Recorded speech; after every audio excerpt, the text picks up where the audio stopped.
Rules for Making Money by P.T. Barnum. In the United States, where we have more land than people, it is not at all difficult for persons in good health to make money.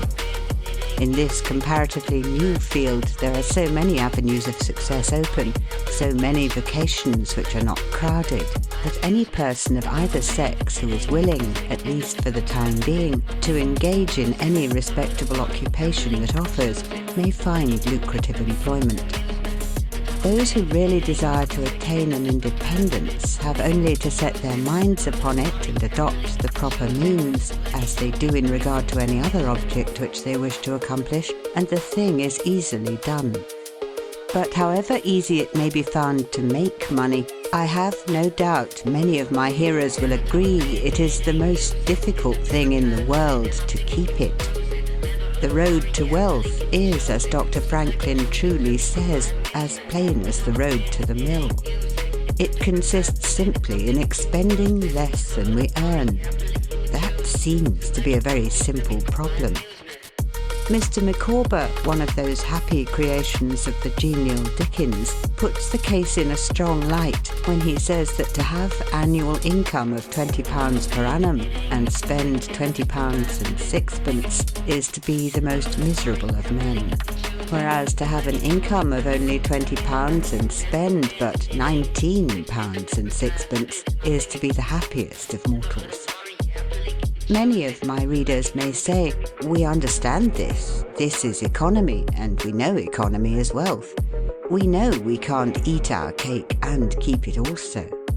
Yet I beg to say that perhaps more cases of failure arise from mistakes on this point than almost any other.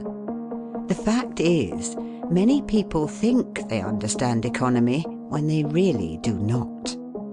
True economy is misapprehended, and people go through life without properly comprehending what that principle is.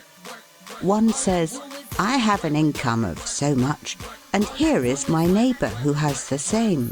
Yet every year he gets something ahead and I fall short. Why is it? I know all about economy. He thinks he does, but he does not. There are men who think that economy consists in saving cheese parings and candle ends, in cutting off 2 pence from the laundress bill, and doing all sorts of little mean, dirty things. Economy is not meanness. The misfortune is also that this class of persons let their economy apply in only one direction. They fancy they are so wonderfully economical in saving a halfpenny when they ought to spend 2 pence that they think they can afford to squander in other directions. A few years ago, before kerosene oil was discovered or thought of, one might stop overnight at almost any farmer's house in the agricultural districts and get a very good supper. But after supper he might attempt to read in the sitting room and would find it impossible with the inefficient light of 1 candle. The hostess, seeing his dilemma, would say, "It is rather difficult to read here evenings. The proverb says you must have a ship at sea in order to be able to burn 2 candles at once. We never have an extra candle except on extra occasions." These extra occasions occur perhaps twice a year. In this way, the good woman saves $5, $6, or $10 in that time. But the information which might be derived from having the extra light would, of course, far outweigh a ton of candles. But the trouble does not end here. Feeling that she is so economical in tallow candles, she thinks she can afford to go frequently to the village and spend $20 or $30 for ribbons and furbelows, many of which are not necessary. This false connote may frequently be seen in men of business, and in those instances it often runs to writing paper. You find good businessmen who save all the old envelopes and scraps, and would not tear a new sheet of paper if they could avoid it for the world. This is all very well. They may in this way save $5 or $10 a year, but being so economical, only in notepaper, They think they can afford to waste time, to have expensive parties and to drive their carriages. This is an illustration of Dr. Franklin's saving at the spigot and wasting at the bunghole, penny wise and pound foolish. Punch, in speaking of this one idea class of people, says they are like the man who bought a penny herring for his family's dinner and then hired a coach and four to take it home. I never knew a man to succeed by practicing this kind of economy. True economy consists in always making the income exceed the outgo. Wear the old clothes a little longer if necessary. Dispense with the new pair of gloves. Mend the old dress. Live on plainer food if need be. So that under all circumstances, unless some unforeseen accident occurs, there will be a margin in favour of the income. A penny here and a dollar there, placed at interest, goes on accumulating, and in this way the desired result is attained. It requires some training, perhaps, to accomplish this economy, but when once used to it, you will find there is more satisfaction in rational saving than in irrational spending. Here is a recipe which I recommend. I have found it to work an excellent cure for extravagance, and especially for mistaken economy. When you find that you have no surplus at the end of the year, and yet have a good income, I advise you to take a few sheets of paper and form them into a book, and mark down every item of expenditure. Post it every day or week in 2 columns, one headed necessaries or even comforts, and the other headed luxuries, and you will find that the latter column will be double, treble, and frequently 10 times greater than the former. The real comforts of life cost but a small portion of what most of us can earn. Dr. Franklin says, quote, "It is the eyes of others and not our own eyes which ruin us. If all the world were blind except myself, I should not care for fine clothes or furniture." End quote. It is the fear of what Mrs. Grundy may say that keeps the noses of many worthy families to the grindstone. In America, many persons like to repeat, "We are all free and equal," but it is a great mistake in more senses than one. That we are born free and equal is a glorious truth in one sense. Yet we are not all born equally rich, and we never shall be. One may say, there is a man who has an income of $50,000 per annum, while I have but $1,000. I knew that fellow when he was poor like myself. Now he is rich and thinks he is better than I am. I will show him that I am as good as he is. I will go and buy a horse and buggy. No, I cannot do that.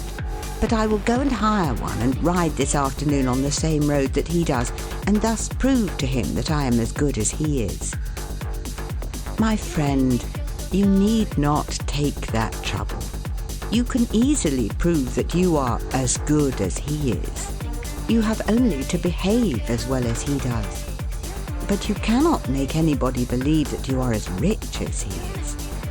Besides, if you put on these airs and waste your time and spend your money, your poor wife will be obliged to scrub her fingers off at home and buy her tea 2 ounces at a time and everything else in proportion, in order that you may keep up appearances and, after all, deceive nobody. On the other hand, Mrs. Smith may say that her next-door neighbour married Johnson for his money, and everybody says so. She has a nice $1,000 camel's hair shawl, and she will make Smith get her an imitation one, and she will sit in a pew right next to her neighbour in church in order to prove that she is her equal. My good woman, you will not get ahead in the world if your vanity and envy thus take the lead. In this country, where we believe the majority ought to rule, we ignore that principle in regard to fashion, and let a handful of people calling themselves the aristocracy run up a false standard of perfection. and in endeavouring to rise to that standard, we constantly keep ourselves poor, all the time digging away for the sake of outside appearances. How much wiser to be a law unto ourselves and say we will regulate our outgo by our income and lay up something for a rainy day. People ought to be as sensible on the subject of money getting as on any other subject. Like causes produces like effects. You cannot accumulate a fortune by taking the road that leads to poverty. It needs no prophet to tell us that those who live fully up to their means, without any thought of a reverse in this life, can never attain a pecuniary independence. Men and women accustomed to gratify every whim and caprice will find it hard at first to cut down their various unnecessary expenses, and will feel it a great self-denial to live in a smaller house than they have been accustomed to, with less expensive furniture, less company, less costly clothing, fewer servants, a less number of balls, parties, theatre-goings, carriage ridings, pleasure excursions, cigar smokings, liquor drinkings, and other extravagances. But after all, if they will try the plan of laying by a nest egg, or in other words, a small sum of money at interest or judiciously invested in land, they will be surprised at the pleasure to be derived from constantly adding to their little pile, as well as from all the economical habits which are engendered by this course. The old suit of clothes and the old bonnet and dress will answer for another season. The croton or spring water taste better than champagne. A cold bath and a brisk walk will prove more exhilarating than a ride in the finest coach. A social chat, an evening's reading in the family circle, or an hour's play of hunt the slipper and blind man's buff will be far more pleasant than a $50 or $500 party, when the reflection on the difference in cost is indulged in by those who begin to know the pleasures of saving. Thousands of men are kept poor, and tens of thousands are made so after they have acquired quite sufficient to support them well through life, in consequence of laying their plans of living on too broad a platform. Some families expend $20,000 per annum, and some much more, and would scarcely know how to live on less, while others secure more solid enjoyment frequently on a 20th part of that amount. Prosperity is a more severe ordeal than adversity, especially sudden prosperity. Easy come, easy go is an old and true proverb. A spirit of pride and vanity, when permitted to have full sway, is the undying cankerworm which gnaws the very vitals of a man's worldly possessions, let them be small or great, hundreds or millions. Many persons, as they begin to prosper, immediately expand their ideas and commence expending for luxuries, until in a short time their expenses swallow up their income and they become ruined in their ridiculous attempts to keep up appearances and make a sensation. I know a gentleman of fortune who says that when he first began to prosper, his wife would have a new and elegant sofa. That sofa, he says, cost me $30,000. When the sofa reached the house, it was found necessary to get chairs to match, then sideboards, carpets, and tables to correspond with them, and so on through the entire stock of furniture, when at last it was found that the house itself was quite too small and old-fashioned for the furniture, and a new one was built to correspond with the new purchases. Thus, added my friend, summing up an outlay of $30,000 caused by that single sofa, and saddling on me in the shape of servants, equipage, and the necessary expenses attendant upon keeping up a fine establishment, a yearly outlay of $11,000, and a tight pinch at that. Whereas 10 years ago, we lived with much more real comfort, because with much less care, on as many hundreds. The truth is, he continued, That sofa would have brought me to inevitable bankruptcy had not a most unexampled title to prosperity kept me above it, and had I not checked the natural desire to cut a dash. The foundation of success in life is good health. That is the substratum of fortune. It is also the basis of happiness. A person cannot accumulate a fortune very well when he is sick.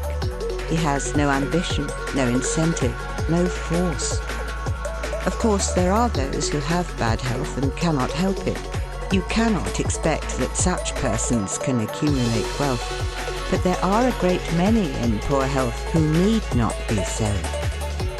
If then sound health is the foundation of success and happiness in life, how important it is that we should study the laws of health, which is but another expression for the laws of nature. The nearer we keep to the laws of nature, the nearer we are to good health. And yet how many persons there are who pay no attention to natural laws, but absolutely transgress them, even against their own natural inclination. We ought to know that the sin of ignorance is never winked at in regard to the violation of nature's laws. Their infraction always brings the penalty. A child may thrust its finger into the flames without knowing it will burn, and so suffers. Repentance even will not stop the smart. Many of our ancestors knew very little about the principle of ventilation. They did not know much about oxygen, whatever other gin they might have been acquainted with, and consequently they built their houses with little 7 by 9 feet bedrooms, and these good old pious Puritans would lock themselves up in one of these cells, say their prayers and go to bed. In the morning they would devoutly return thanks for the preservation of their lives during the night, and nobody had better reason to be thankful.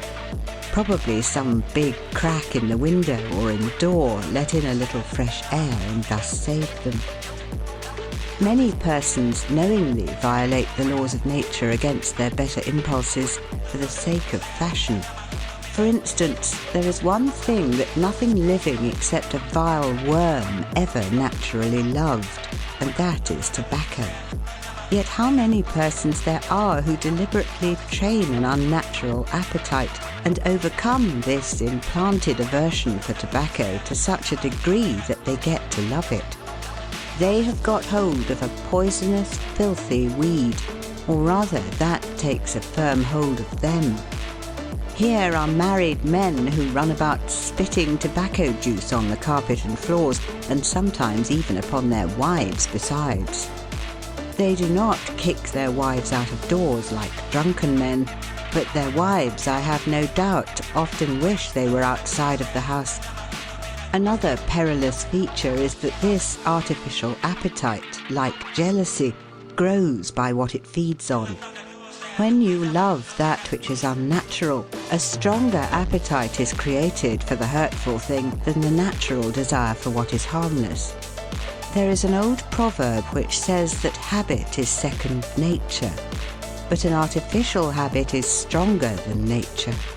Take, for instance, an old tobacco chewer. His love for the quid is stronger than his love for any particular kind of food.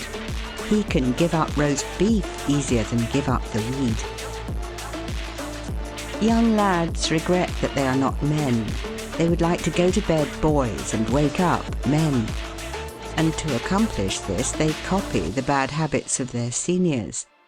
Little Tommy and Johnny see their fathers or uncles smoke a pipe, and they say, "If I could only do that, I would be a man too.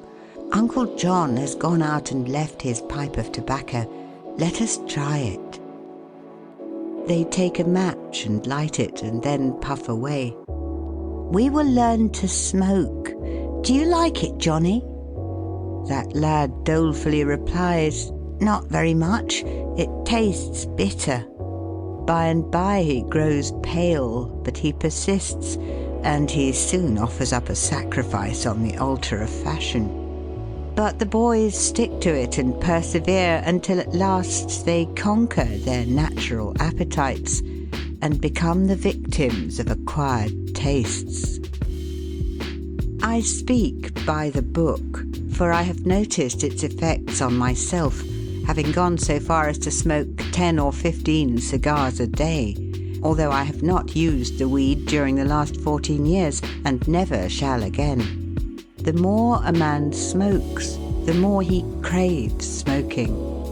The last cigar smoked simply excites the desire for another, and so on incessantly. Take the tobacco chewer. In the morning, when he gets up, he puts a quid in his mouth and keeps it there all day, never taking it out except to exchange it for a fresh one, or when he is going to eat. Oh yes, at intervals during the day and evening, many a chewer takes out the quid and holds it in his hand long enough to take a drink, and then pop it goes back again.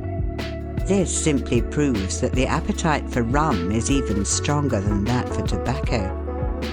When the tobacco chewer goes to your country seat and you show him your grapery and fruit house and the beauties of your garden, when you offer him some fresh ripe fruit and say, "My friend, I have got here the most delicious apples and pears and peaches and apricots. I have imported them from Spain, France and Italy. Just see those luscious grapes. There is nothing more delicious nor more healthy than ripe fruit. So help yourself. I want to see you delight yourself with these things." He will roll the dear quid under his tongue and answer, "No, I thank you, I have got tobacco in my mouth." His palate has become narcotized by the noxious weed, and he has lost in a great measure the delicate and enviable taste for fruits. This shows what expensive, useless and injurious habits men will get into. I speak from experience. I have smoked until I trembled like an aspen leaf, the blood rushed to my head, and I had a palpitation of the heart which I thought was heart disease, till I was almost killed with fright. When I consulted my physician, he said, "Break off tobacco using." I was not only injuring my health and spending a great deal of money, but I was setting a bad example. I obeyed his counsel. No young man in the world ever looked so beautiful as he thought he did behind a 15-cent cigar or a meerschaum. These remarks apply with tenfold force to the use of intoxicating drinks. To make money requires a clear brain. A man has got to see that 2 and 2 make 4. He must lay all his plans with reflection and forethought, and closely examine all the details and the ins and outs of business. As no man can succeed in business unless he has a brain to enable him to lay his plans, and reason to guide him in their execution, so no matter how bountifully a man may be blessed with intelligence, if the brain is muddled and his judgment warped by intoxicating drinks, it is impossible for him to carry on business successfully. How many good opportunities have passed, never to return, while a man was sipping a social glass with his friend? How many foolish bargains have been made under the influence of the nervine, which temporarily makes its victim think he is rich? How many important chances have been put off until tomorrow, and then forever, because the wine cup has thrown the system into a state of lassitude, neutralizing the energies so essential to success in business. Verily, wine is a mocker. The use of intoxicating drinks as a beverage is as much an infatuation as is the smoking of opium by the Chinese, and the former is quite as destructive to the success of the businessman as the latter. It is an unmitigated evil, utterly indefensible in the light of philosophy, religion, or good sense. It is the parent of nearly every other evil in our country. Don't mistake your vocation. The safest plan, and the one most sure of success for the young man starting in life, is to select the vocation which is most congenial to his tastes. Parents and guardians are often quite too negligent in regard to this.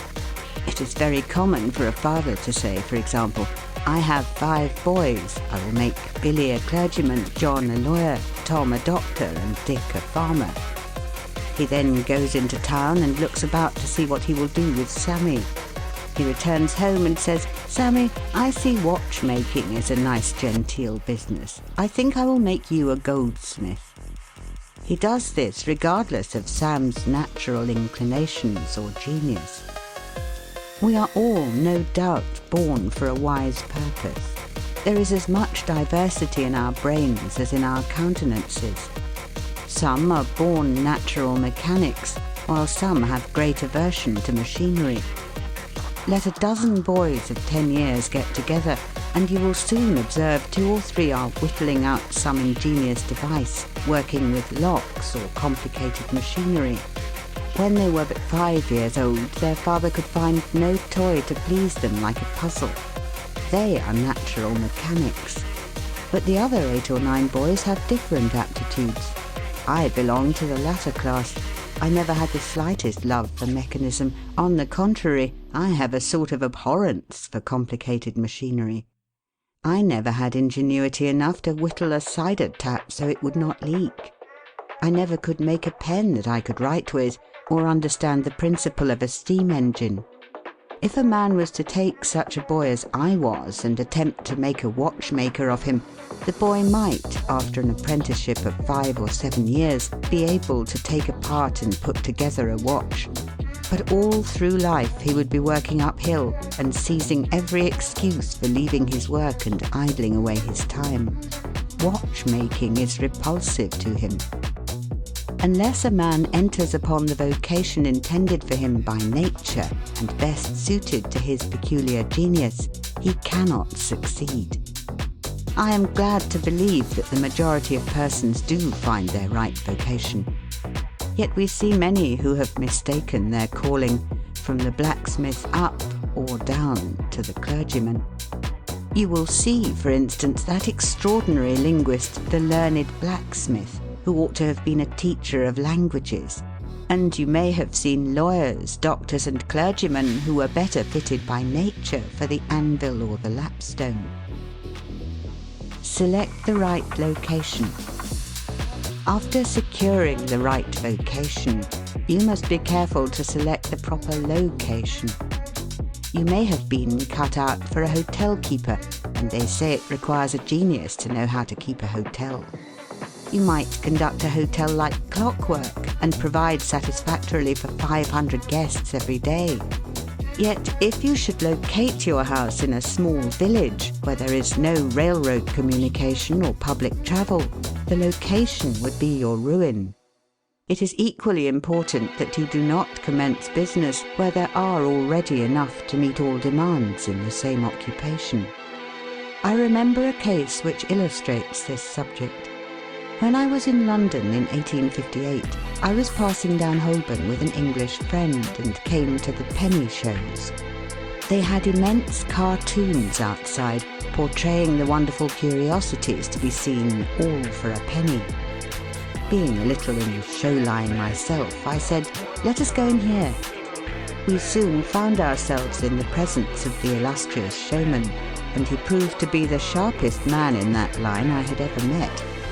He told us some extraordinary stories in reference to his bearded ladies, his albinos, and his armadillos, which we could hardly believe, but thought it better to believe it than look after the proof. He finally begged to call our attention to some wax statuary, and showed us a lot of the dirtiest and filthiest wax figures imaginable. They looked as if they had not seen water since the deluge. "What is there so wonderful about your statuary?" I asked. "I beg you not to speak so satirically," he replied. "Sir, these are not Madame Tussauds wax figures, all covered with gilt and tinsel and imitation diamonds, and copied from engravings and photographs. Mine, sir, were taken from life. Whenever you look upon one of those figures, you may consider that you are looking upon the living individual." Glancing casually at them, I saw one labelled Henry VIII, and Feeling a little curious upon seeing that it looked like Calvin Edson, the living skeleton, I said, "Do you call that Henry VIII?" He replied, "Certainly, sir. It was taken from life at Hampton Court by special order of His Majesty on such a day." He would have given the hour of the day if I had insisted. I said, "Everybody knows that Henry VIII was a great stout old king, and that figure is lean and lank. What do you say to that?" "Why," he replied, "you would be lean and lank yourself if you sat there as long as he has." There was no resisting such arguments. I said to my English friend, "Let us go out. Do not tell him who I am. I show the white feather, he beats me." He followed us to the door, and seeing the rabble in the street, he called out, "Ladies and gentlemen, I beg to draw your attention to the respectable character of my visitors," pointing to us as we walked away. I called upon him a couple of days afterwards, told him who I was, and said, "My friend, you are an excellent showman, but you have selected a bad location." He replied, "This is true, sir. I feel that all my talents are thrown away. But what can I do?" "You can go to America," I replied. "You can give full play to your faculties over there. You will find plenty of elbow room in America. I will engage you for 2 years. After that, you'll be able to go on your own account." He accepted my offer and remained 2 years in my New York museum. He then went to New Orleans and carried on a traveling show business during the summer. Today he is worth $60,000 simply because he selected the right vocation and also secured the proper location. The old proverb says, 3 removes are as bad as a fire. But when a man is in the fire, it matters but little how soon or how often he removes. Avoid debt. Young men starting in life should avoid running into debt. There is scarcely anything that drags a person down like debt. It is a slavish position to get in, yet we find many a young man hardly out of his teens running in debt. He meets a chum and says, "Look at this, I have got trusted for a new suit of clothes." He seems to look upon the clothes as so much given to him. Well, it frequently is so, but if he succeeds in paying and then gets trusted again, he is adopting a habit which will keep him in poverty through life. Debt robs a man of his self-respect and makes him almost despise himself. Grunting and groaning and working for what he has eaten up or worn out, and now, when he is called upon to pay up, he has nothing to show for his money. This is properly termed working for a dead horse. I do not speak of merchants buying and selling on credit, or of those who buy on credit in order to turn the purchase to a profit. The old Quaker said to his farmer's son, "John, never get trusted, but if thee gets trusted for anything, let it be for manure, because that will help thee pay it back again." Mr. Beecher advised young men to get in debt if they could to a small amount in the purchase of land in the country districts. If a young man, he says, will only get in debt for some land and then get married, these 2 things will keep him straight, or nothing will. This may be safe to a limited extent, but getting in debt for what you eat and drink and wear is to be avoided. Some families have a foolish habit of getting credit at the stores, and thus frequently purchase many things which might have been dispensed with. It is all very well to say, "I have got trusted for 60 days, and if I don't have the money, the creditor will think nothing about it." There is no class of people in the world who have such good memories as creditors. When the 60 days run out, you will have to pay. If you do not pay, you will break your promise and probably resort to a falsehood. You may make some excuse or get in debt elsewhere to pay it, but that only involves you the deeper. A good-looking, lazy young fellow was the apprentice boy Horatio. His employer said, "Horatio, did you ever see a snail?" "I think I have," he drawled out. "You must have met him then, for I'm sure you never overtook one," said the boss. "Your creditor will meet you or overtake you and say, 'Now, my young friend, you agreed to pay me. You have not done it. You must give me your note.' You give the note on interest, and it commences working against you. It is a dead horse. The creditor goes to bed at night and wakes up in the morning better off than when he retired to bed, because his interest has increased during the night. But you grow poorer while you are sleeping, for the interest is accumulating against you. Money is in some respects like fire. It is a very excellent servant, but a terrible master.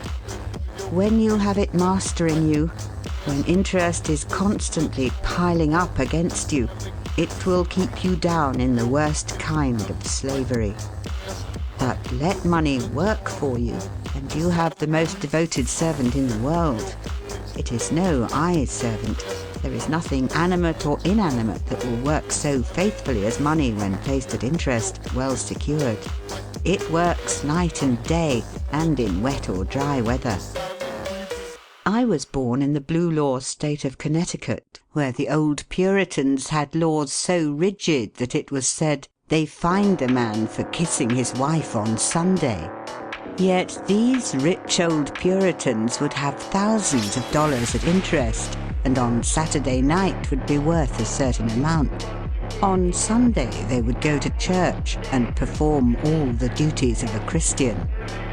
On waking up on Monday morning, they would find themselves considerably richer than the Saturday night previous, simply because their money placed at interest had worked faithfully for them all day Sunday, according to law.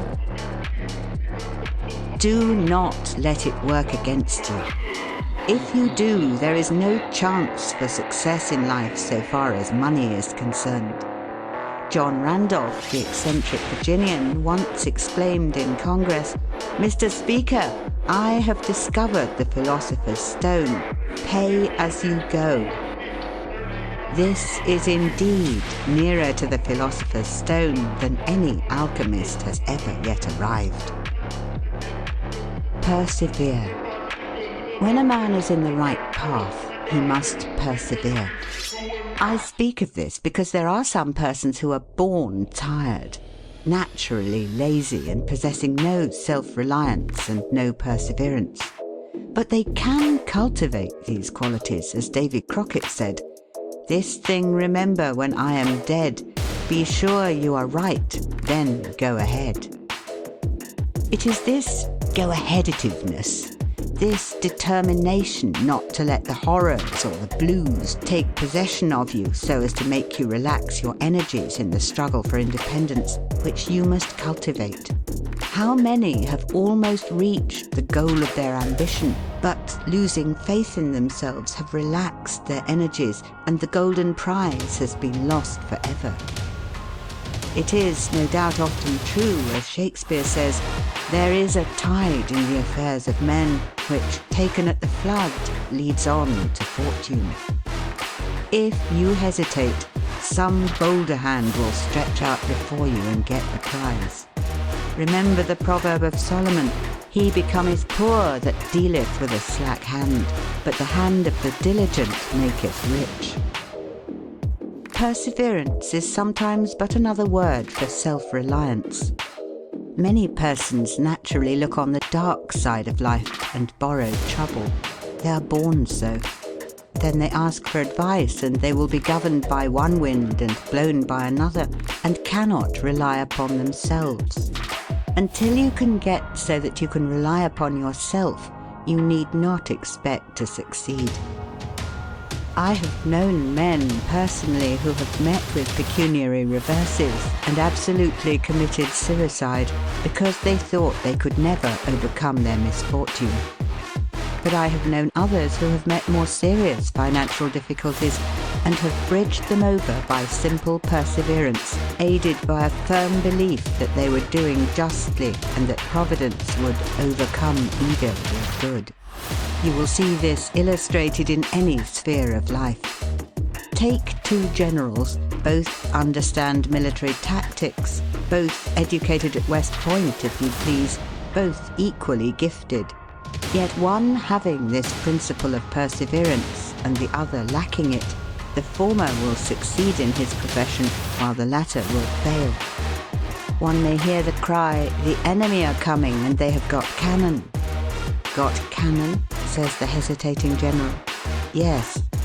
"Then halt every man." He wants time to reflect. His hesitation is his ruin. The enemy passes unmolested or overwhelms him, while on the other hand the general of pluck, perseverance and self-reliance goes into battle with a will, and amid the clash of arms, the booming of cannon, the shrieks of the wounded and the moans of the dying, you will see this man persevering, going on, cutting and slashing his way through with unwavering determination, inspiring his soldiers to deeds of fortitude, valour and triumph. Whatever you do, do it with all your might. Work at it, if necessary, early and late, in season and out of season, not leaving a stone unturned and never deferring for a single hour that which can be done just as well now. The old proverb is full of truth and meaning. Whatever is worth doing at all is worth doing well. Many a man acquires a fortune by doing his business thoroughly, while his neighbour remains poor for life because he only half does it. Ambition, energy, industry, perseverance are indispensable requisites for success in business. Fortune always favours the brave and never helps a man who does not help himself. It won't do to spend your time like Mr. Micawber in waiting for something to turn up. To such men, one of two things usually turns up: the poorhouse or the jail. For idleness breeds bad habits and clothes a man in rags. The poor spendthrift vagabond said to a rich man, "I have discovered there is money enough in the world for all of us, if it was equally divided. This must be done, and we shall all be happy together." "But," was the response, "if everybody was like you, it would be spent in 2 months, and what would you do then?" "Oh, divide again. Keep dividing, of course." I was recently reading in a London paper an account of a like philosophic pauper who was kicked out of a cheap boarding house because he could not pay his bill. But he had a roll of papers sticking out of his coat pocket which, upon examination, proved to be his plan for paying off the national debt of England without the aid of a penny. People have got to do as Cromwell said: not only trust in Providence, but keep the powder dry. Do your part of the work or you cannot succeed. Mahomet one night, while encamping in the desert, overheard one of his fatigued followers remark, "I will loose my camel and trust it to God." "No, no, not so," said the Prophet. "Tie thy camel and trust it to God. Do all you can for yourselves, and then trust to Providence or luck or whatever you please to call it for the rest." Depend upon your own personal exertions. The eye of the employer is often worth more than the hands of a dozen employees. In the nature of things, an agent cannot be so faithful to his employer as to himself. Many who are employers will call to mind instances where the best employees have overlooked important points which could not have escaped their own observation as a proprietor. No man has a right to expect to succeed in life unless he understands his business, and nobody can understand his business thoroughly unless he learns it by personal application and experience. A man may be a manufacturer. He has got to learn the many details of his business personally. He will learn something every day, and he will find he will make mistakes nearly every day. And these very mistakes are helps to him in the way of experiences, if he but heeds them. He will be like the Yankee tin peddler who, having been cheated as to quality in the purchase of his merchandise, said, "All right, there's a little information to be gained every day. I will never be cheated in that way again." Thus a man buys his experience, and it is the best kind if not purchased at too dear a rate. I hold that every man should, like Cuvier, the French naturalist, thoroughly know his business. So proficient was he in the study of natural history that you might bring to him the bone or even a section of a bone of an animal which he had never seen described, and, reasoning from analogy, he would be able to draw a picture of the object from which the bone had been taken.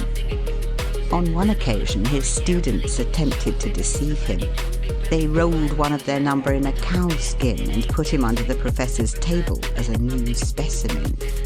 When the philosopher came into the room, some of the students asked him what animal it was. Suddenly the animal said, "I am the devil and I am going to eat you." It was but natural that Cuvier should desire to classify this creature, and examining it intently, he said, "Divided hoof, graminivorous, it cannot be done."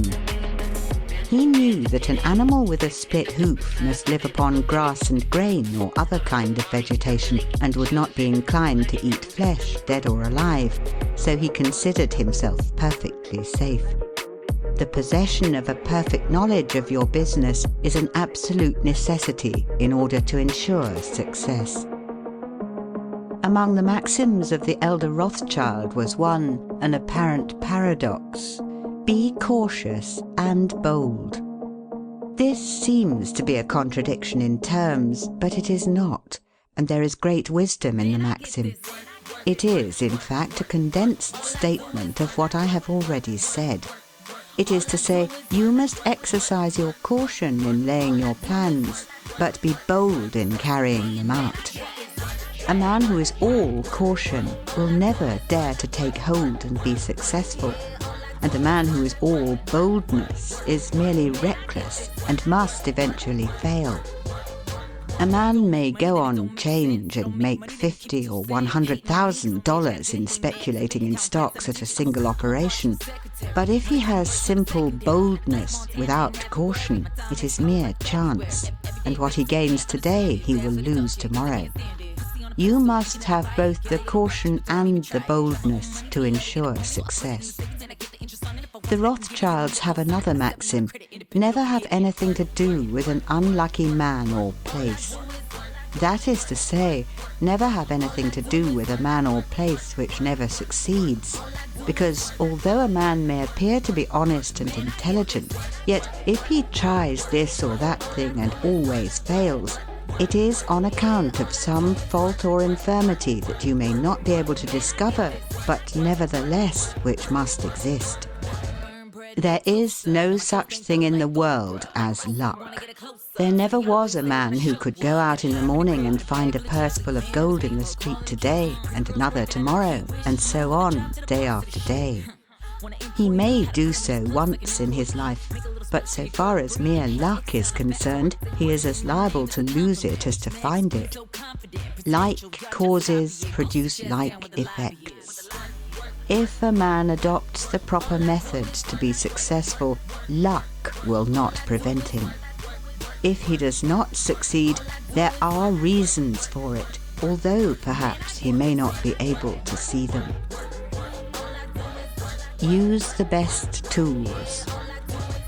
Men in engaging employees should be careful to get the best. Understand, you cannot have two good tools to work with, and there is no tool you should be so particular about as living tools. If you get a good one, it is better to keep him than keep changing.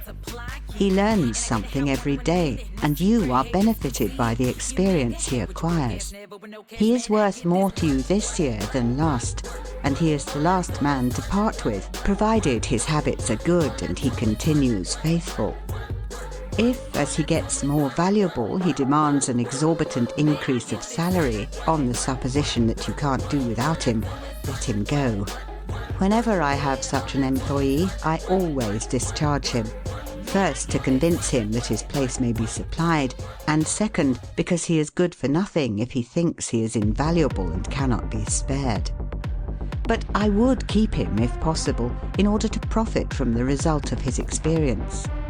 An important element in an employee is the brain. You can see bills up, hands wanted, but hands are not worth a great deal without heads. Mr. Beecher illustrates this in this wise. An employee offers his services by saying, "I have a pair of hands and one of my fingers thinks." "That is very good," says the employer. Another man comes along and says he has 2 fingers that think. "Ah, that is better."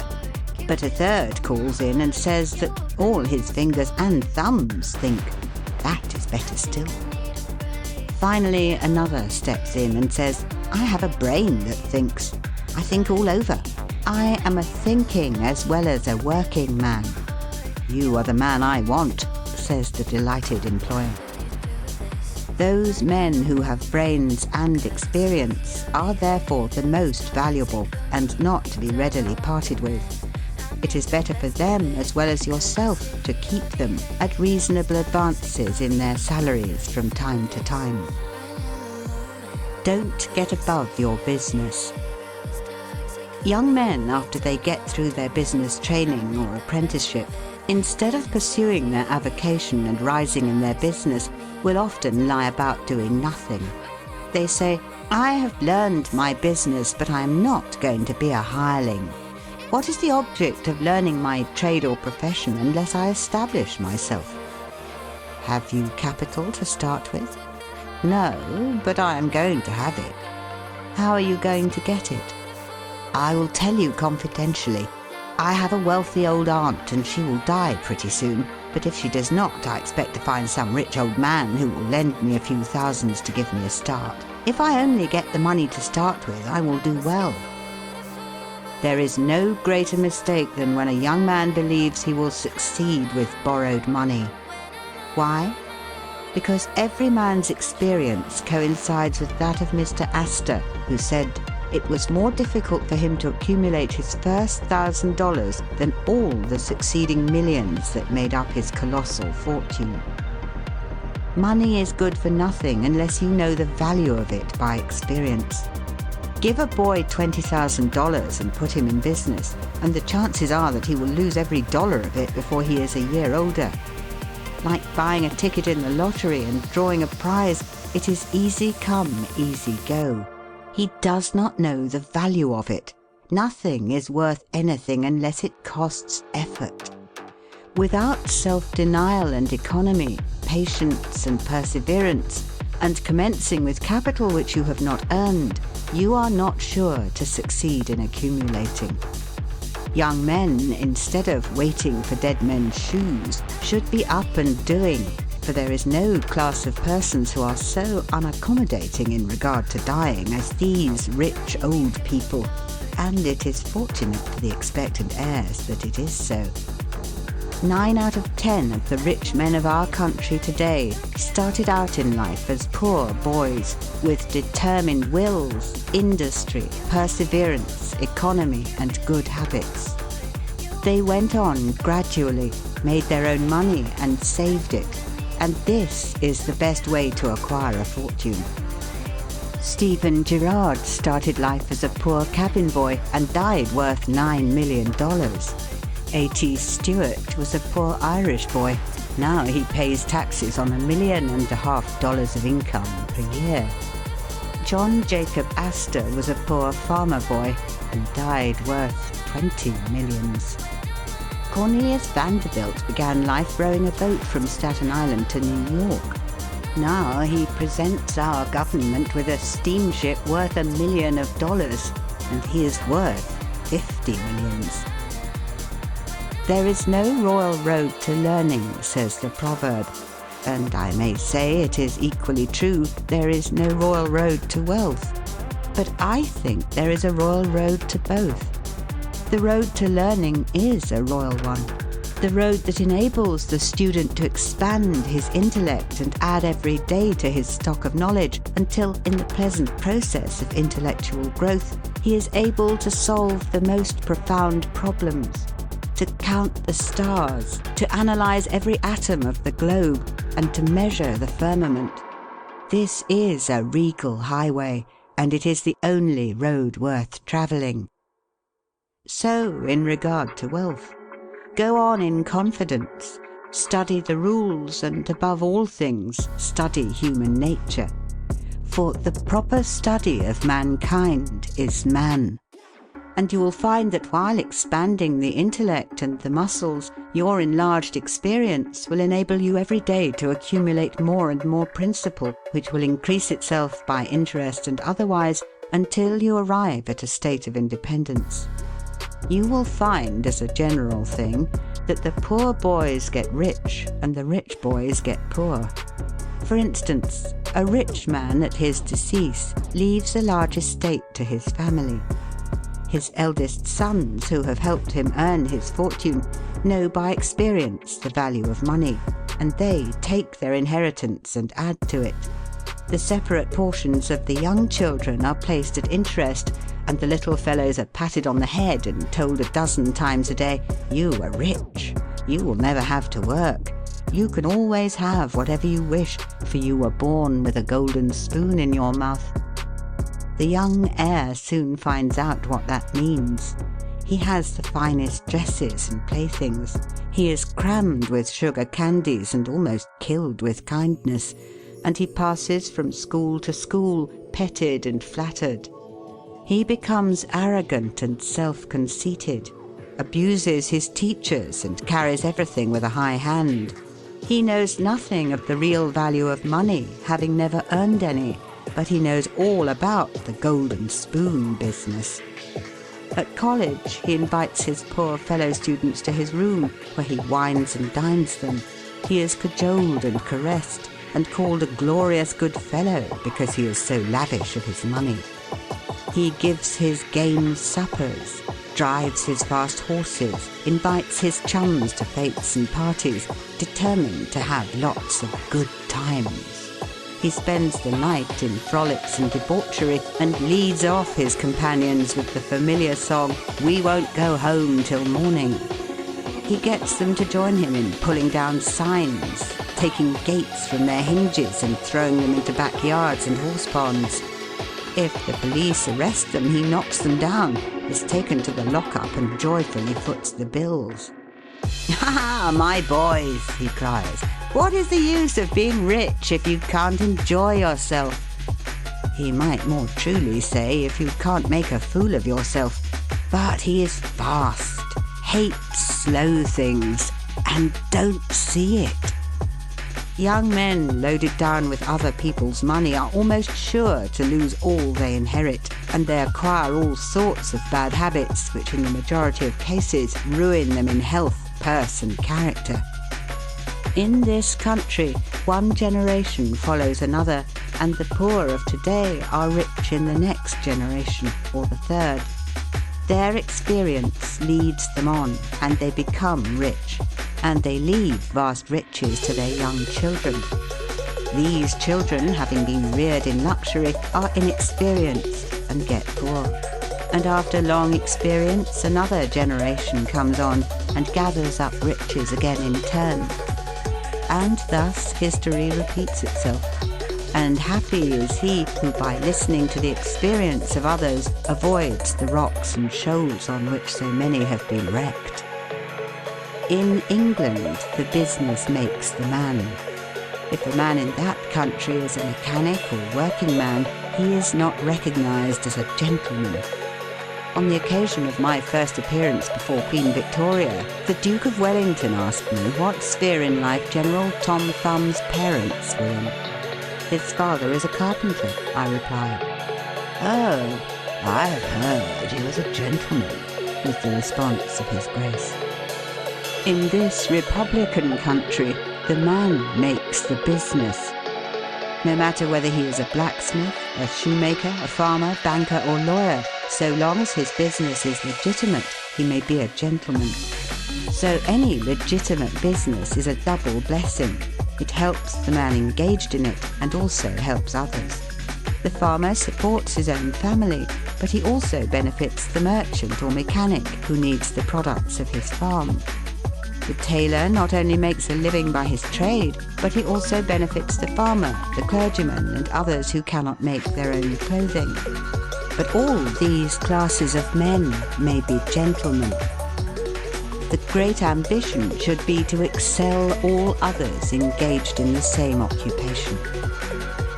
The college student who was about graduating said to an old lawyer, "I have not yet decided which profession I will follow. Is your profession full?" "The basement is much crowded, but there is plenty of room upstairs," was the witty and truthful reply. No profession, trade or calling is overcrowded in the upper story. Wherever you find the most honest and intelligent merchant or banker, or the best lawyer, the best doctor, the best clergyman, the best shoemaker, carpenter or anything else, that man is most sought for and has always enough to do. As a nation, Americans are too superficial. They are striving to get rich quickly and do not generally do their business as substantially and thoroughly as they should. But whoever excels all others in his own line, if his habits are good and his integrity undoubted, cannot fail to secure abundant patronage and the wealth that naturally follows. Let your motto then always be Excelsior, for by living up to it, there is no such word as fail. Learn something useful. Every man should make his son or daughter learn some useful trade or profession, so that in these days of changing fortunes, of being rich today and poor tomorrow, they may have something tangible to fall back upon. This provision might save many persons from misery who by some unexpected turn of fortune have lost all their means. Let hope predominate, but be not too visionary. Many persons are always kept poor because they are too visionary. Every project looks to them like certain success, and therefore they keep changing from one business to another, always in hot water, always under the harrow. The plan of counting the chickens before they are hatched is an error of ancient date, but it does not seem to improve by age. Do not scatter your powers. Engage in one kind of business only and stick to it faithfully until you succeed, or until your experience shows that you should abandon it.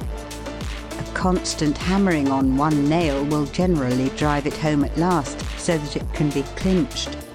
When a man's undivided attention is centered on one object, his mind will constantly be suggesting improvements of value, which would escape him if his brain was occupied by a dozen different subjects at once.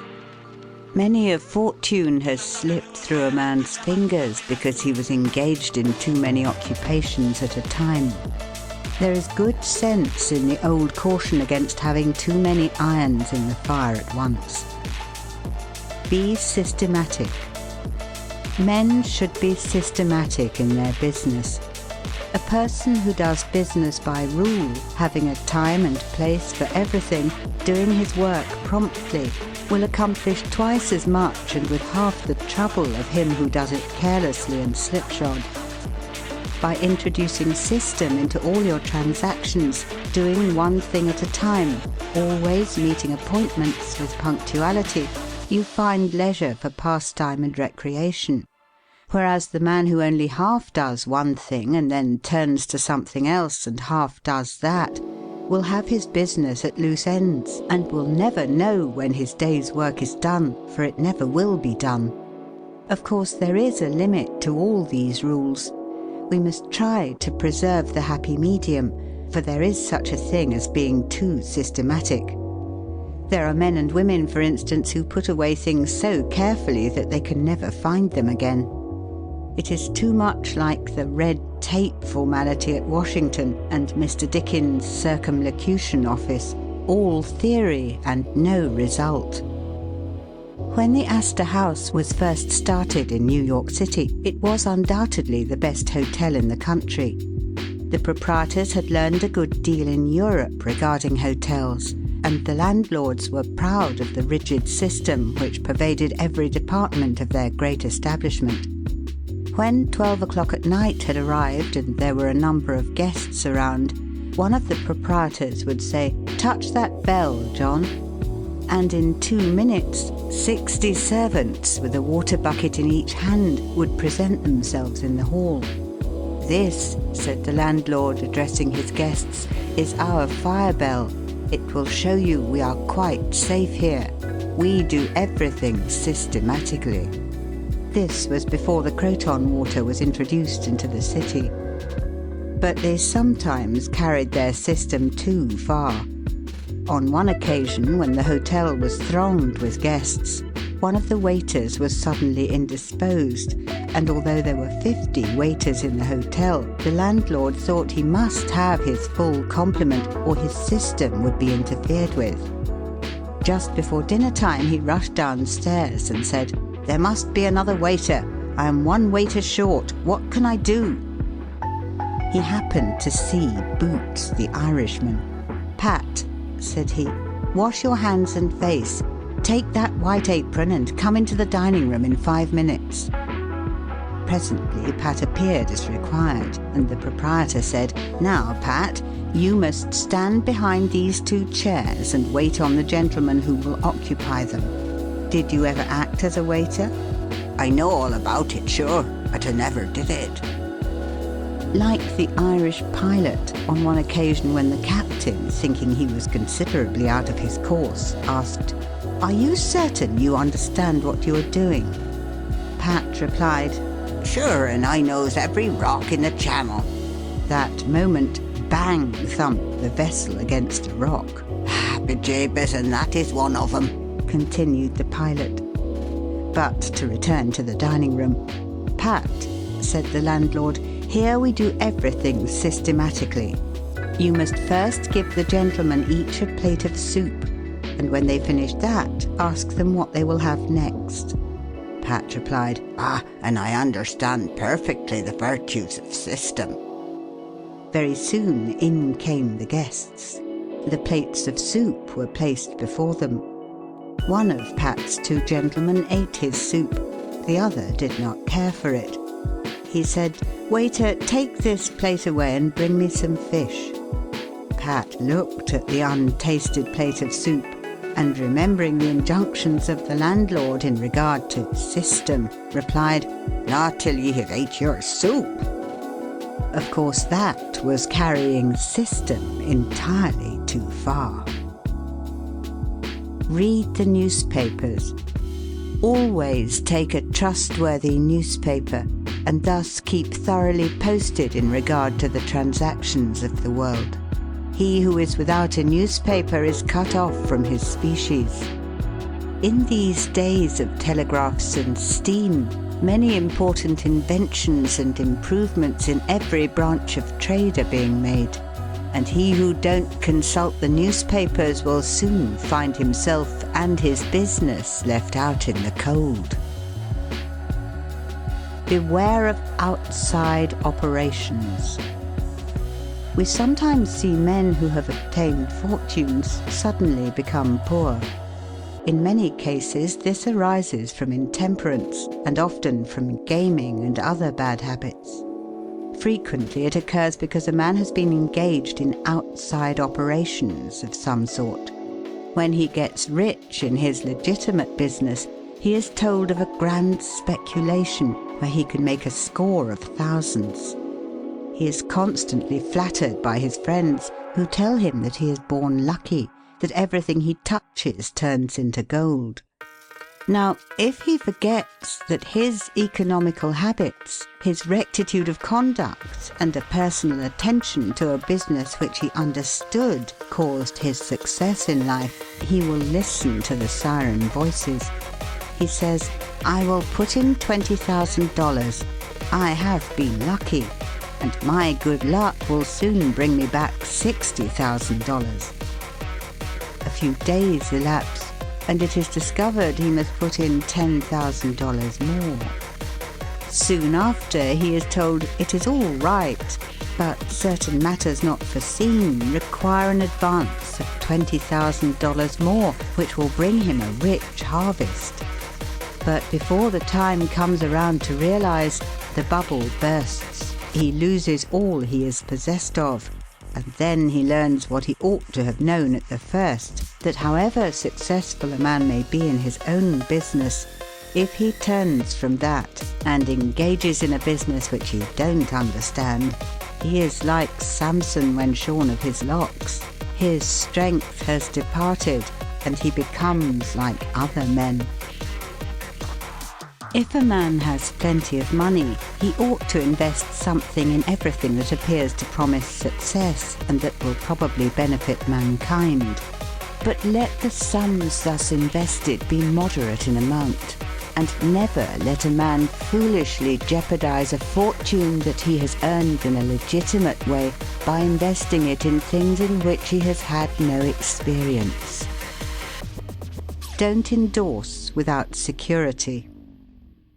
I hold that no man ought ever to endorse a note or become security for any man, be it his father or brother, to a greater extent than he can afford to lose and care nothing about, without taking good security. Here is a man that is worth $20,000. He is doing a thriving manufacturing or mercantile trade. You are retired and living on your money. He comes to you and says, "You are aware that I am worth $20,000 and don't owe a dollar. If I had $5,000 in cash, I could purchase a particular lot of goods and double my money in a couple of months. Will you endorse my note for that amount?" You reflect that he is worth $20,000 and you incur no risk by endorsing his note. You like to accommodate him, and you lend your name without taking the precaution of getting security. Shortly after, he shows you the note with your endorsement cancelled and tells you, probably truly, that he made the profit that he expected by the operation. You reflect that you have done a good action, and the thought makes you feel happy. By and by, the same thing occurs again, and you do it again. You have already fixed the impression in your mind that it is perfectly safe to endorse his notes without security. But the trouble is, this man is getting money too easily. He has only to take your note to the bank, get it discounted, and take the cash. He gets money for the time being without effort, without inconvenience to himself. Now mark the result. He sees a chance for speculation outside of his business. A temporary investment of only $10,000 is required. It is sure to come back before a note at the bank would be due. He places a note for that amount before you. You sign it almost mechanically. Being firmly convinced that your friend is responsible and trustworthy, you endorse his notes as a matter of course. Unfortunately, the speculation does not come to a head quite so soon as was expected, and another $10,000 note must be discounted to take up the last one when due.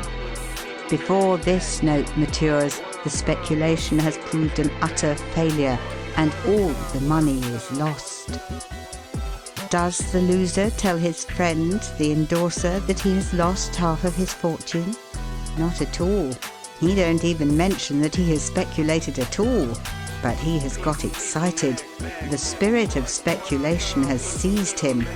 He sees others making large sums in this way. We seldom hear of the losers. And like other speculators, he looks for his money where he loses it. He tries again. Endorsing notes has become chronic with you, and at every loss he gets your signature for whatever amount he wants. Finally, you discover your friend has lost all of his property and all of yours. You are overwhelmed with astonishment and grief, and you say, "It is a hard thing. My friend here has ruined me." But you should add, "I have also ruined him." If you had said in the first place, "I will accommodate you," but I never endorse without taking ample security. He could not have gone beyond the length of his tether, and he would never have been tempted away from his legitimate business. It is a very dangerous thing, therefore, at any time, to let people get possession of money too easily. It tempts them to hazardous speculations, if nothing more. Solomon truly said, "He that hateth suretyship is sure." So with the young man starting in business. Let him understand the value of money by earning it. When he does understand its value, then grease the wheels a little in helping him to start business. But remember, men who get money with too great facility cannot usually succeed. You must get the first dollars by hard knocks and at some sacrifice in order to appreciate the value of those dollars. Advertise your business.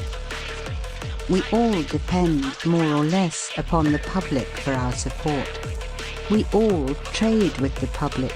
Lawyers, doctors, shoemakers, artists, blacksmiths, showmen, opera singers, railroad presidents and college professors. Those who deal with the public must be careful that their goods are valuable, that they are genuine and will give satisfaction. When you get an article which you know is going to please your customers, and that when they have tried it they will feel they have got their money's worth, then let the fact be known that you have got it. Be careful to advertise it in some shape or other, because it is evident that if a man has ever so good an article for sale and nobody knows it, it will bring him no return. In a country like this, where nearly everybody reads and where newspapers are issued and circulated in editions of 5,000 to 200,000, it would be very unwise if this channel was not taken advantage of to reach the public in advertising. A newspaper goes into the family and is read by wife and children as well as the head of the house. Hence, hundreds and thousands of people may read your advertisement while you are attending to your routine business. Many, perhaps, read it while you are asleep. The whole philosophy of life is first sow, then reap. That is the way the farmer does. He plants his potatoes and corn and sows his grain, and then goes about something else, and the time comes when he reaps. But he never reaps first and sows afterwards. This principle applies to all kinds of business and to nothing more eminently than to advertising. If a man has a genuine article, there is no way in which he can reap more advantageously than by sowing to the public in this way. He must, of course, have a really good article and one which will please his customers. Anything spurious will not succeed permanently because the public is wiser than many imagine. Men and women are selfish, and we all prefer purchasing where we can get the most for our money, and we try to find out where we can most surely do so. You may advertise a spurious article and induce many people to call and buy it once, but they will denounce you as an impostor and swindler, and your business will gradually die out and leave you poor. This is right. Few people can safely depend upon chance custom. You all need to have your customers return and purchase again. A man said to me, "I have tried advertising and did not succeed, yet I have a good article." I replied, "My friend, there may be exceptions to a general rule, but how do you advertise?" "I put it in a weekly newspaper 3 times and paid $1.50 for it." I replied, "Sir, advertising is like learning. A little is a dangerous thing."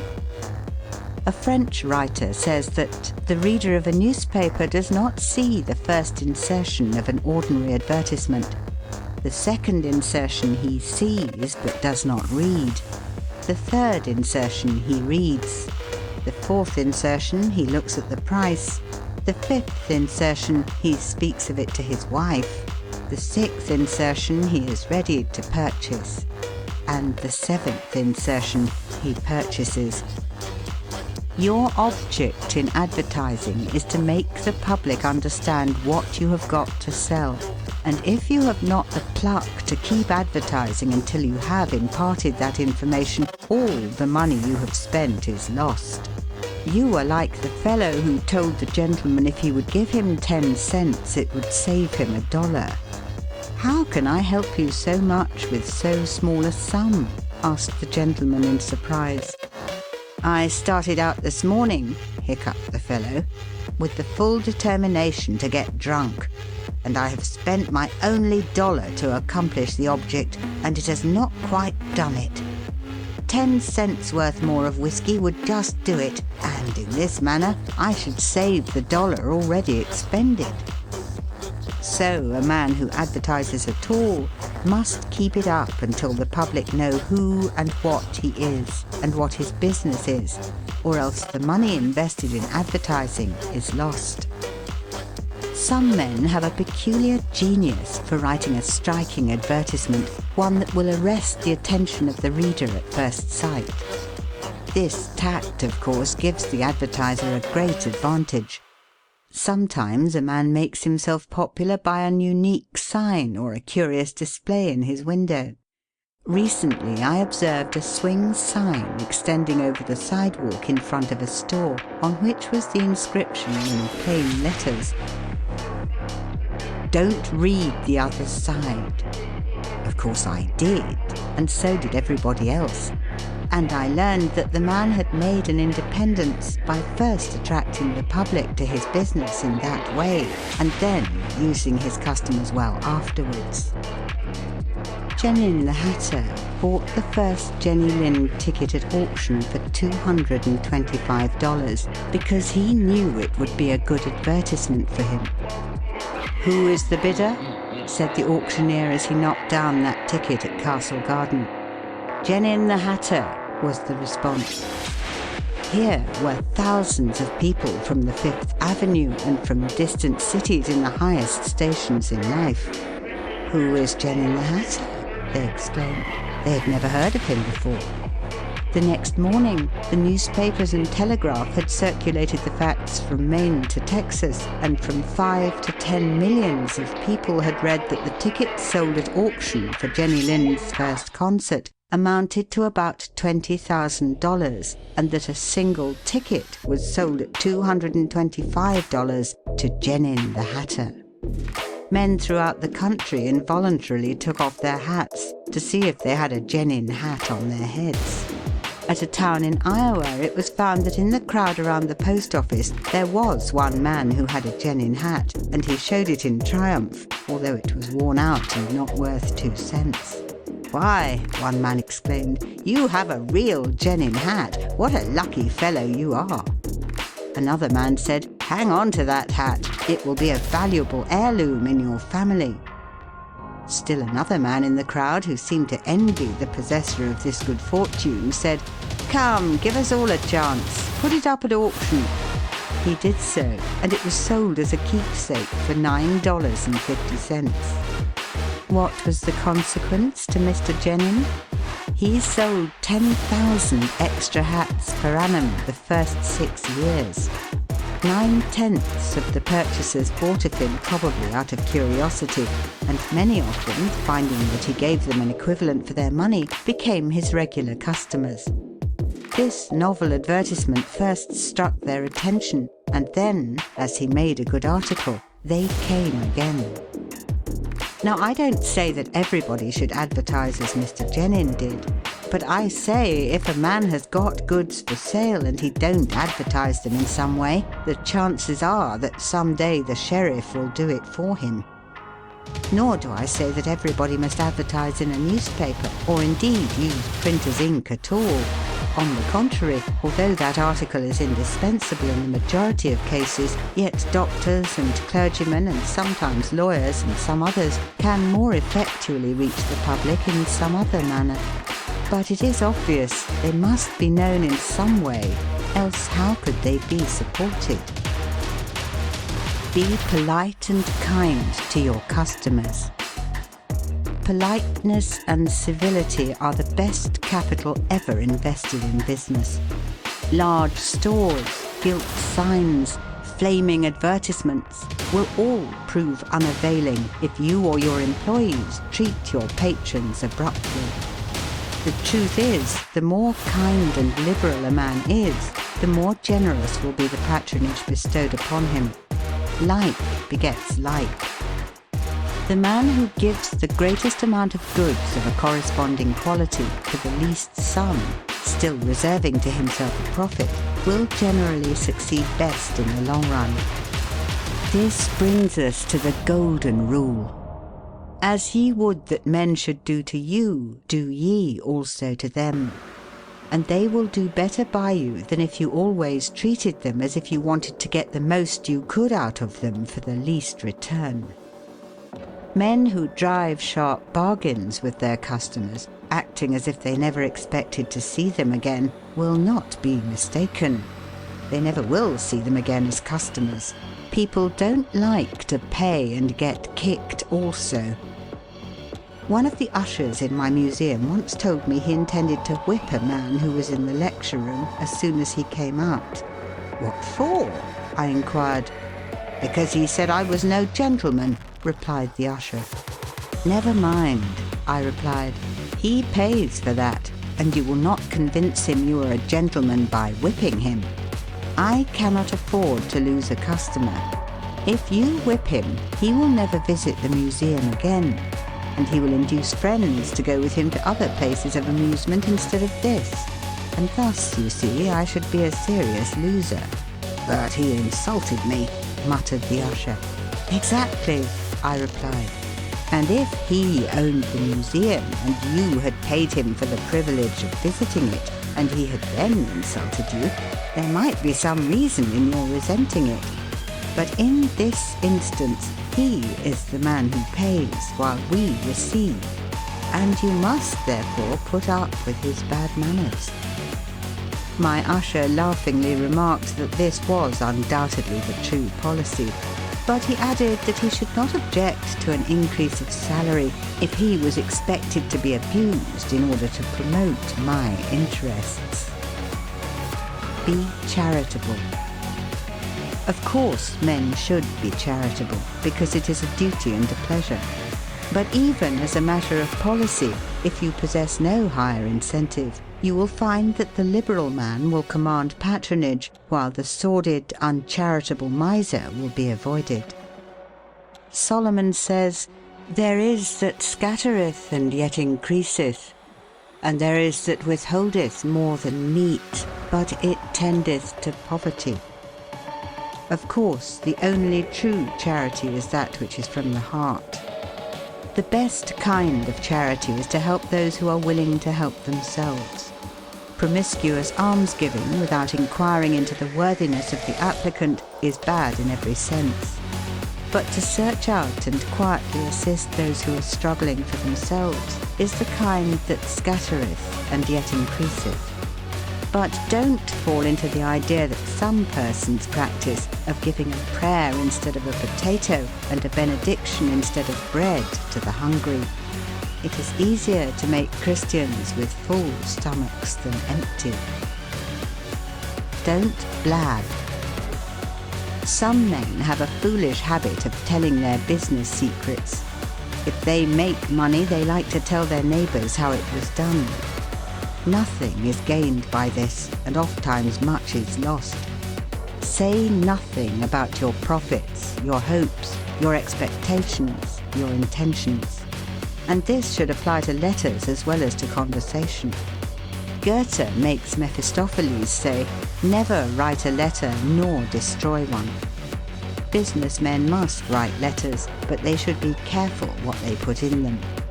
If you are losing money, be specially cautious and not tell of it, or you will lose your reputation. Preserve your integrity. It is more precious than diamonds or rubies. The old miser said to his sons, "Get money. Get it honestly if you can, but get money." This advice was not only atrociously wicked, but it was the very essence of stupidity. It was as much as to say, if you find it difficult to obtain money honestly, you can easily get it dishonestly. Get it in that way. Poor fool! Not to know that the most difficult thing in life is to make money dishonestly. Not to know that our prisons are full of men who attempted to follow this advice. Not to understand that no man can be dishonest without soon being found out. And that when his lack of principle is discovered, nearly every avenue to success is closed against him forever. The public very properly shun all whose integrity is doubted. No matter how polite and pleasant and accommodating a man may be, none of us dare to deal with him if we suspect false weights and measures. Strict honesty not only lies at the foundation of all success in life financially, but in every other respect. Uncompromising integrity of character is invaluable. It secures to its possessor a peace and joy which cannot be attained without it, which no amount of money or houses and lands can purchase. A man who is known to be strictly honest may be ever so poor, but he has the purses of all the community at his disposal, for all know that if he promises to return what he borrows, he will never disappoint them. As a mere matter of selfishness, therefore, if a man had no higher motive for being honest, all will find that the maxim of Dr. Franklin can never fail to be true, that honesty is the best policy. To get rich is not always equivalent to being successful. There are many rich poor men, while there are many others, honest and devout men and women, who have never possessed so much money as some rich persons squander in a week, but who are nevertheless really richer and happier than any man can ever be while he is a transgressor of the higher laws of his being. The inordinate love of money, no doubt, may be and is the root of all evil, but money itself, when properly used, is not only a handy thing to have in the house, but affords the gratification of blessing our race by enabling its possessor to enlarge the scope of human happiness and human influence. The desire for wealth is nearly universal, and none can say it is not laudable, provided the possessor of it accepts its responsibilities and uses it as a friend to humanity. The history of money-getting, which is commerce, is a history of civilization, and wherever trade has flourished most, there too have art and science produced the noblest fruits. In fact, as a general thing, money-getters are the benefactors of our race. To them, in a great measure, are we indebted for our institutions of learning and of art, our academies, colleges and churches.